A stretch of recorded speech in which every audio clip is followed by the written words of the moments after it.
नमस्कार. आजच्या लेक्चरमध्ये तुम्हा सगळ्यांचं मी मनापासून स्वागत करते. आतापर्यंत आपण बरेचसे इंडिकेटर्स बघितलेले आहेत. सर्वात पहिल्यांदा इंडिकेटर बघितला होता तो होता व्हॉल्यूम, जो आपल्याला इंटेन्सिटी दाखवतो की किती जोरात बाइंग आणि सेलिंगची फायटिंग सुरू आहे. त्याच्यानंतर आपण बघितलं होतं RSI, रिलेटिव्ह स्ट्रेंथ इंडेक्स, जो आपल्याला स्टॉक मधला मोमेंटम दाखवतो किंवा मार्केट सेंटिमेंट दाखवतो की एखादा स्टॉक ओव्हरबॉट झोन मध्ये आहे की ओव्हरसोल्ड झोन मध्ये आहे. मग लोक आता बाय करू शकतात की सेल करू शकतात याचं आपण प्रेडिक्शन करू शकतो. त्याच्यानंतर अजून एक बघितलं होतं EMA आणि अजून एक MACD. MACD आणि EMA हे दोन्ही पण आपल्याला एकच दाखवतात, ते म्हणजे मार्केटचा ट्रेंड कोणता सुरू आहे. अप ट्रेंड आहे, डाऊन ट्रेंड आहे की मार्केट साइडवेज मध्ये आहे. आज आपण एक असं इंडिकेटर शिकणार आहोत जो इंडिकेटर आपल्याला व्हॉलॅटिलिटी दाखवेल. मार्केटमध्ये किती हालचाल आहे हे जर ओळखायचं असेल तर आपल्याला बॉलिंजर बँड हा इंडिकेटर शिकावा लागेल. आणि जर समजा तुम्हाला हा इंडिकेटर योग्य पद्धतीने चालवता आला किंवा या इंडिकेटर बरोबर जर तुमचं योग्य ट्युनिंग झालं ना, तर 100% तुम्ही कमीत कमी वेळामध्ये जास्तीत जास्त पैसे कमवू शकता. हे एकमेव साधन आहे स्टॉक मार्केट मधलं की ज्याच्या माध्यमातून तुम्ही कमीत कमी वेळामध्ये जास्तीत जास्त पैसे कमवू शकता. पण ह्याच्यावरती जर स्मूथनेस आणायचा असेल तर प्रचंड तुम्हाला मेहनत करावी लागणार आहे. ओके, तर आज आपण एक नवीन इंडिकेटर बघतोय, बॉलिंजर बँड. बॉलिंजर बँड हे सर्वात पॉवरफुल इंडिकेटर आहे. तर ह्याच्यामध्ये असतं काय, तर ह्याच्यामध्ये एक स्टँडर्ड डेव्हिएशनची लाईन असते वरच्या साईडला आणि खालच्या साईडला, आणि मधली जी लाईन असते ती असते मिडल बँड किंवा मिडल लाईन, जी 20 डेज मुव्हिंग एव्हरेज दर्शवते. एक मिनिट. हा आपला बॉलिंजर बँड आहे. आता हा लावायचा कसं ते आपण आधी बघूया. investing.com वर आलो आहोत आपण. आता या ठिकाणी बॉलिंजर बँड जर लावायचा असेल तर इंडिकेटर स्लॅश मध्ये जाऊन इकडे BB टाइप केलं तर इकडे बॉलिंजर बँड येईल. सिंपल बॉलिंजर बँड आपल्याला घ्यायचा आहे. आता या ठिकाणी ह्याचे जर सेटिंग्स बघितले आपण तर लेंथ 20 आणि मल्ट जे आहे ते 2 आहे, म्हणजे स्टँडर्ड डेव्हिएशन 2 आहे. आता ह्याच्यामध्ये आपल्याला काही चेंजेस करायचे तर अजिबात काही चेंजेस नाही करायचे. As it is default setting we are going to use in this indicator. Style मध्ये गेल्यानंतर तुम्हाला हवे ते कलर्स तुम्ही इथे यूज करू शकता. आता या ठिकाणी आल्यानंतर इकडे हा जो आहे तो आहे अप्पर बँड. ही जी मधली जी लाईन आहे ती 20 SMA सिंपल मुव्हिंग एव्हरेज ची ही लाईन आहे. ओके, आणि त्याच्या खाली जो आहे हा आहे लोअर बँड. ओके, आपण आपल्या प्रेझेंटेशन वर आधी समजून घेऊया. हा बॉलिंजर बँड आहे. ही जी वरची लाईन आहे त्याला अप्पर लाईन किंवा अप्पर बँड असं म्हटलं जातं. खालची जी लाईन आहे त्याला लोअर बँड असं म्हटलं जातं. आणि मिडल जी लाईन आहे ती 20 SMA ची लाईन आहे, त्याला मिडल बँड असं म्हटलं जातं किंवा मिडल लाईन असं म्हटलं जातं.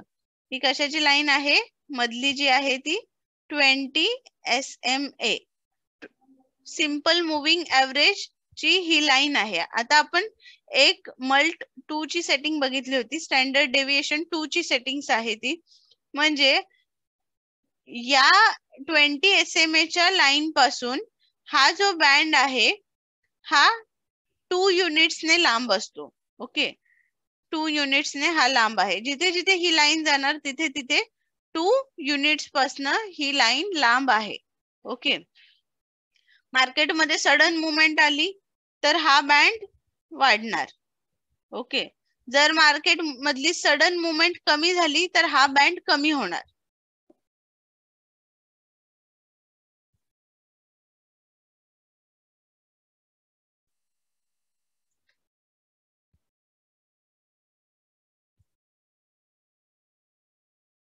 जर बँडची साईज वाढत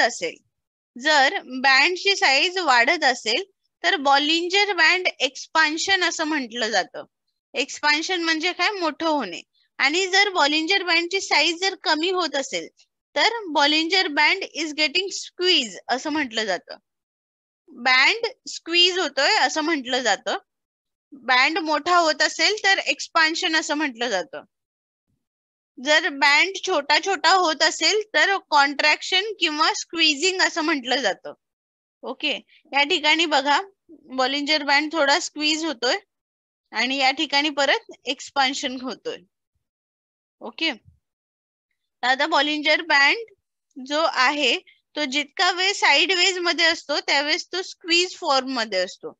जेव्हा मार्केट साइडवेज मध्ये जातं त्यावेळेस हा जो बँड आहे तो स्क्वीज होतो आणि ज्या वेळेस मार्केट अपसाइडला किंवा डाऊन साइडला वेगाने मूव्ह करतं त्यावेळेस हा बँड एक्सपांड होतो. जेवढी जास्त व्होलॅटिलिटी असते म्हणजे हलणारं मार्केट जेवढं जास्त असेल तेवढा जास्त हा बँड मोठा होतो आणि जेवढं मार्केट कमी हलतं तेवढा जास्त हा बँड छोटा होतो. ओके, आता या ठिकाणी पण बघू शकता तुम्ही हा 20 पिरियड SMA चा बँड आहे जो आहे मिडल बँड, हा आहे अप्पर बँड आणि हा झाला लोअर बँड. ओके, आता या ठिकाणी तुम्ही बघू शकता हा 20 SMA मुव्हिंग एव्हरेज आहे, त्याच्यानंतर हा अप्पर बँड आणि हा आहे लोअर बँड. ओके, आता आपण investing.com वर थोडे काही पॉइंट समजून घेणार आहोत.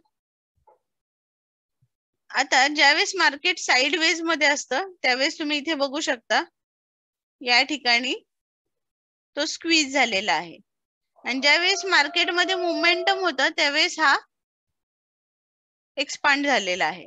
ओके, ज्यावेळेस मोमेंटम येतो मार्केटमध्ये त्यावेळेस बॉलिंजर बँड एक्सपांड, मोमेंटम कमी होतो किंवा मार्केट साइडवेज मध्ये जातं त्यावेळेस बॉलिंजर बँड स्क्वीज होतो. ओके, जेवढा जास्त बॉलिंजर बँड स्क्वीज होतो तेवढा जास्त तो साइडवेज मधून बाहेर आल्यानंतर उफाळून येतो आणि एक्सपांड होतो. ओके, या ठिकाणी बघू शकता तुम्ही या झोन मध्ये तो स्क्वीज झालेला आहे आणि त्याच्या 3-4 पट तो वरच्या दिशेने वाढलेला आहे.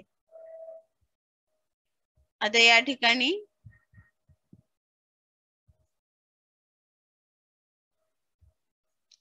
तुम्ही बघताय इथे तो स्क्वीज झाला होता या सगळ्या रेंज मध्ये. जशी ही रेंज सुटली तसा हा एक्सपांड झाला, डाऊन साइडला वाढत वाढत गेला. त्याच्यानंतर परत हा थोडासा स्क्वीज झाला होता, त्याच्यानंतर परत हा अपसाइडला वाढत गेला. त्याच्यानंतर आपण इथे बघूया या पूर्ण झोन मध्ये हा कन्सोलिडेट होत होता, स्क्वीज झाला होता. बरोबर, जसा या झोन मधून बाहेर आला तेवढं तो वरच्या दिशेला धाव त्याने घेतलेली आहे, वरच्या दिशेला तो एक्सपांड झालेला आहे. आता मला 2-3 क्वेरीज आल्या होत्या 2-3 स्टुडंट कडून की मॅडम एकदम अचानक गॅप अप ओपनिंग किंवा गॅप डाऊन ओपनिंग झालं तर आम्हाला कळत नाही की कसं ट्रेड करायचं. तर आता त्याच्यासाठी तुम्ही बॉलिंजर बँड वापरू शकता. बॉलिंजर बँड हा काय करतो, प्राइसला नेहमी आपल्या सोबत ठेवायचा प्रयत्न करत असतो. ओके, म्हणजे बॉलिंजर बँडची अशी इच्छा असते की प्राइस माझ्या आतमध्येच राहिली पाहिजे, कुठे पण जाओ प्राइसने पण माझ्या सोबतच प्राइस राहिली पाहिजे. तर मग काय असतं, ज्या ज्या वेळी गॅप अप ओपनिंग होते किंवा गॅप डाऊन ओपनिंग होते ना, एक मिनिट,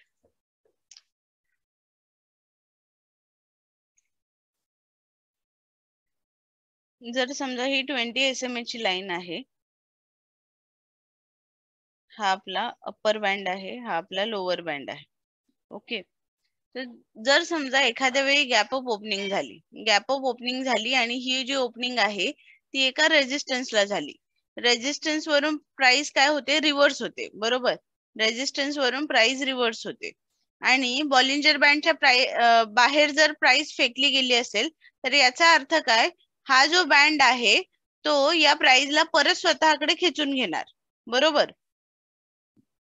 ज्या ज्या वेळी रेजिस्टन्स वरती ओपनिंग होते त्या त्यावेळी तुम्ही बिंदास सेल करू शकता. मार्केटमध्ये सेलिंग प्रेशर वाढणार कारण की एकतर रेजिस्टन्सला आहे आणि दुसरी गोष्ट बॉलिंजर बँडच्या बाहेर आहे. ओके, जर गॅप डाऊन ओपनिंग झाली आणि सपोर्टला जर ओपनिंग झाली असेल तर यावेळी काय होणार, एकतर ही प्राइस बॉलिंजर बँडच्या बाहेर फेकली जाणार आणि सपोर्टला ऑटोमॅटिकली बाइंग प्रेशर वाढल्यामुळे ही प्राइस एकदम जास्त पद्धतीने या बँडच्या आतमध्ये येण्यासाठी प्रयत्न करणार.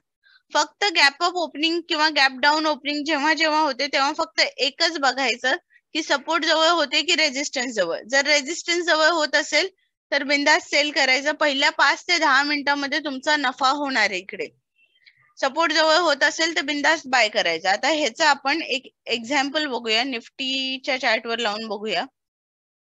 मी जे आता बोलते ते खरंच होतं की नाही ते तुम्हाला दिसेल.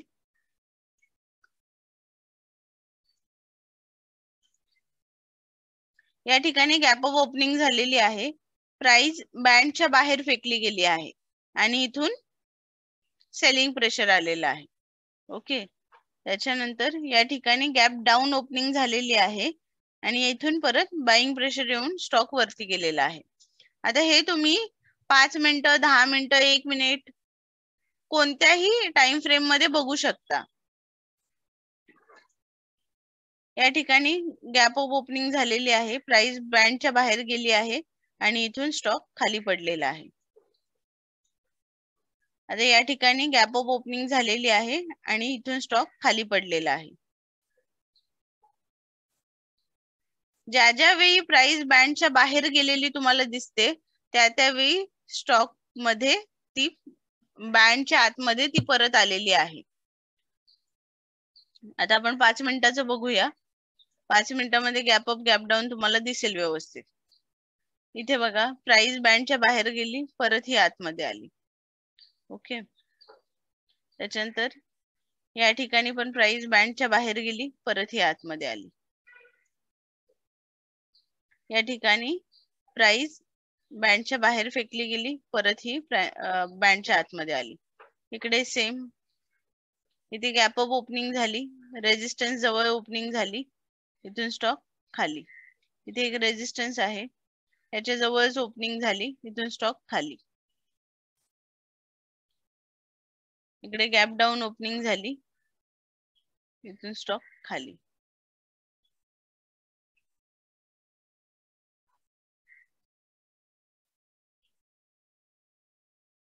इथे गॅप डाऊन ओपनिंग झाली, आणखीन स्टॉक खाली.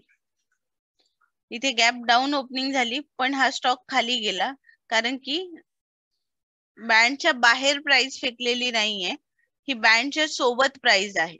ओके, जेव्हा जेव्हा बँडच्या सोबत प्राइस चालते तेव्हा तेव्हा त्याला बॉलिंजर बँड चॅलेंज होणं असं म्हणतात. इथे बँडच्या सोबत प्राइस चाललेली आहे, याला बॉलिंजर बँड चॅलेंज होणं असं म्हणतात. हा डाऊन साइड चॅलेंज, इथे अपसाइड चॅलेंज. जेव्हा जेव्हा अपसाइडला किंवा डाऊन साइडला बॉलिंजर बँडच्या सोबत वरच्या दिशेला कंटिन्युअसली किंवा खालच्या दिशेला कंटिन्युअसली प्राइस जाते त्यावेळेस बॉलिंजर बँड चॅलेंज होणं असं म्हणतात. ओके, या ठिकाणी बघा बॉलिंजर बँड चॅलेंज होतोय. या ठिकाणी साइडवेज मार्केटमध्ये अशा वेळी फक्त एकच काम करायचं, बॉक्स बनवायचा, बॉक्स मध्ये या प्राइसला टाकायचं. जेव्हा हा बॉक्स तुटेल तेव्हा तुम्ही ट्रेड करायचं. ओके, या ठिकाणी बघितलं तर बॉलिंजर बँड चॅलेंज व्हायला सुरुवात झाली होती. त्याच्यानंतर गॅप डाऊन ओपनिंग सरळ, मग परत बाइंग प्रेशर आलं, त्याच्यानंतर परत या प्राइसच्या बँडच्या सोबत प्राइसने मूव्ह करायला सुरुवात केलं. त्याच्यानंतर परत इकडे या ठिकाणी प्राइस बँडच्या सोबत धावते. ओके, ज्या ज्या वेळी प्राइस बँडच्या सोबत धावते आणि बँडला चॅलेंज करते त्यावेळी मार्केटमध्ये मोठी डाऊन साइड किंवा अपसाइड मोमेंटम येण्याची शक्यता असते. ओके,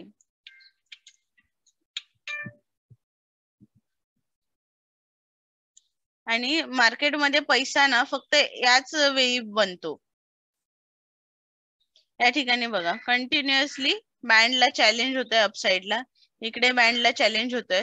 एकदा का तुम्ही रॅली मध्ये बसला आणि तुम्हाला हे चॅलेंज वाली गोष्ट कळाली, इथे बँड चॅलेंज व्हायला सुरुवात आहे, याचा अर्थ फक्त तुमच्या स्टॉप लॉसला तुम्हाला ट्रेल करायचं, इकडे इकडे इकडे इकडे. जोपर्यंत स्टॉप लॉस हिट होत नाही तोपर्यंत तुम्हाला त्याच्यात बसायचं. ओके, आता या ठिकाणी बघा इकडे बँडला चॅलेंज होतोय, जोपर्यंत स्टॉप लॉस हिट होत नाही तोपर्यंत या ट्रेंड मध्ये बसून राहायचं. इकडे अपसाइडला बॉलिंजर बँड चॅलेंज होतोय, ज्या वेळी बँड चॅलेंज व्हायला सुरुवात होते त्यावेळी फक्त ट्रेन मध्ये बसायचं आणि आपलं स्टॉप लॉस ट्रेल करत राहायचं. या ठिकाणी गॅप डाऊन ओपनिंग झालेली आहे सरळ. या ठिकाणी परत बँड चॅलेंज व्हायला सुरुवात. इथे पण बँड चॅलेंज होतोय. डाऊन साइडला बँड जर प्राइसला घेऊन एक्सपांड होत असेल तर ती खूप चांगली गोष्ट आहे. इथे आपल्याला एवढंच सांगितलं जातं की डाउ थेअरी अनुसार तुमचे स्टॉप लॉस ट्रेल करा. म्हणजे ट्रेल करणं म्हणजे काय, इथे जर तुमचा स्टॉप लॉस असेल तर इथे एक लो तयार झाला, हाय तयार झाला, लोअर हाय तयार झाला, एक लोअर लो तयार झाला. मग ज्यावेळेस प्राइस ह्याच्या पुढे मूव्ह होणार त्यावेळेस इथला स्टॉप लॉस तुमचा इथे येणार. त्याच्यानंतर आणखीन एक लोअर हाय तयार झाला आणि अजून प्राइस खाली धावली तर इथला जो स्टॉप लॉस आहे तो तुम्ही इथे आणून ठेवायचा, इथे आणून ठेवायचा. त्याच्यानंतर अजून प्राइस खाली गेली तर इथला स्टॉप लॉस काढायचा, इथे ठेवायचा. याला काय म्हणायचं, तुमचा स्टॉप लॉस ट्रेल करणं. जर अपसाइड मोमेंटम असेल तर डाउ थिअरी कन्सिडर करायची आणि त्याच्या अकॉर्डिंग तुम्ही तुमचा स्टॉप लॉस ट्रेल करायचा. आता इथे असेल या ठिकाणी जर समजा तुम्ही इथे कुठे एंट्री घेतली असेल आणि या ठिकाणी पोहोचलात तर इथून आणखीन स्टॉक वरती गेल्यानंतर याच्या खाली जो तुमचा स्टॉप लॉस असेल तो इथे आणून ठेवायचा. परत एक हायर हाय हायर लो तयार झाला आणि स्टॉक वरती गेला तर तुमचा स्टॉप लॉस इथे हायर लोच्या खाली असला पाहिजे. त्याच्यानंतर वरती जाऊन परत एक हायर हाय आणि हायर लो तयार झाला तर तुमचा हा स्टॉप लॉस इथला शिफ्ट करून इथे ठेवायचा. त्याच्यानंतर अजून एक हायर हाय हायर लो तयार झाला, स्टॉक आणखीन वरती गेला तर इथला स्टॉप लॉस काढायचा, इथे ठेवायचा. आणखीन वरती स्टॉक गेला तर मग या हायर हायच्या खाली तुम्ही स्टॉप लॉस तुमचा आणून ठेवू शकता. मग आणखीन वर गेला अजून वरती तुम्ही ट्रेड करू शकता. ओके, याला म्हणायचं स्टॉप लॉस ट्रेलिंग.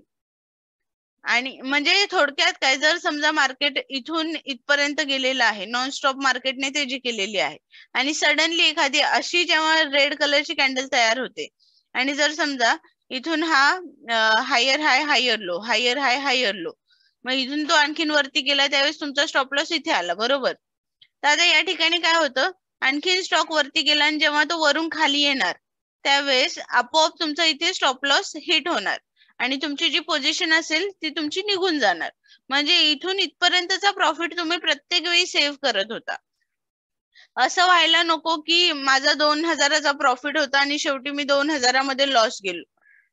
ओके, असं होऊ नये म्हणून प्रत्येक वेळी जर 200 रुपीजचा जर तुम्ही प्रॉफिट ट्रेल करत राहिलात ना तर प्रत्येक वेळी तुम्हाला एवढी तरी अश्युरिटी असेल, मार्केटमध्ये जी भीती आहे ती भीती तुमची कमी होण्यासाठी ट्रेलिंग स्टॉप लॉसची मदत घ्यायची आहे.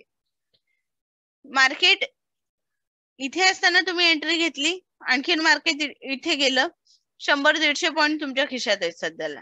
मग आणखीन तुम्हाला जोश येणार, आणखीन तुम्ही वरती गेलात तर एवढे पॉईंट तुम्हाला मिळतात, 200-250 पॉईंट. परत आणखीन वरती गेला अजून 300-400 पॉईंट, आणखीन वरती गेला 500-600 पॉईंट, आणखीन वरती गेला, असे पॉइंट्स तुम्हाला मिळत राहणार. ओके, पण एक सिक्युरिटी असते की जरी इथून मार्केट रिव्हर्स झालं तरी माझ्याकडे एवढे पॉइंट्स तरी मी सेव्ह केलेले आहेत. ओके, तर आता बॉलिंजर बँड मध्ये आपण काय काय बघितलं. ज्यावेळी गॅप अप आणि गॅप डाऊन ओपनिंग होते त्यावेळेस सपोर्ट आणि रेजिस्टन्स बघायचा. रेजिस्टन्सला असेल तर तिकडून प्राइस परत रिव्हर्स होणार. कुठपर्यंत रिव्हर्स होणार, त्या बँडच्या आतपर्यंत येईपर्यंत. ओके, त्याच्यानंतर सपोर्टला असेल आणि गॅप डाऊन ओपनिंग झाली असेल तर इथून प्राइस आतमध्ये येणार परत. ओके, आता next step, Bollinger band challenge होणे. जर समजा एखाद्या वेळी हा अप्पर बँड आहे, हा अप्पर बँड आहे आणि इथे गॅप अप ओपनिंग झाली,